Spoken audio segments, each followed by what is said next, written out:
चलिए आगे बढ़ेंगे खबरों में, जहां कांगड़ा भाजपा में सियासी भूचाल आ सकता है। भाजपा के दो बड़े नेता कांग्रेस का दामन थाम सकते हैं। इसमें ज्वालामुखी के विधायक रमेश धवाला और रविंद्र रवि का नाम सामने आ रहा है। सूत्रों के मुताबिक रमेश धवाला को देहरा से चुनाव कांग्रेस लड़ा सकती है, जबकि रविंद्र रवि को सुलह से टिकट कांग्रेस दे सकती है। कांग्रेस के बड़े नेताओं से इन दोनों नेताओं की गुप्त बैठक हो चुकी है।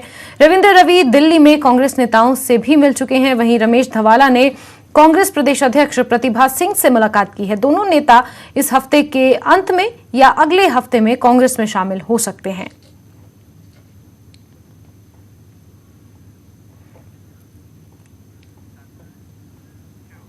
वहीं हिमाचल रवाना होने से पहले दिल्ली में मुख्यमंत्री जयराम ठाकुर ने केंद्रीय स्वास्थ्य मंत्री मनसुख मंडाविया से मुलाकात की। तो आपको बता दें कि मुख्यमंत्री जयराम ठाकुर दिल्ली के दौरे पर गए थे और वापस आने से पहले उन्होंने स्वास्थ्य मंत्री मनसुख मांडविया से मुलाकात की।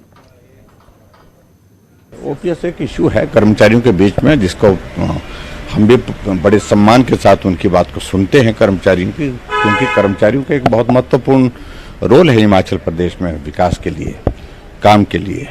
और ऐसे में सिर्फ मैं इतना ही कहना चाह रहा हूँ कि हम उन सारे पहलुओं को एग्जामिन कर रहे हैं, क्या किया जा सकता है विचार करेंगे। लेकिन अल्टीमेटली मैं इतना जरूर कहना चाहता हूँ, कहीं अगर देश में ओपीएस लागू होगी तो ये कांग्रेस के बस की बात नहीं है। क्या हम उम्मीद करें जल्द ही इस पर आप कोई फैसला ले सकते हैं सरकार को?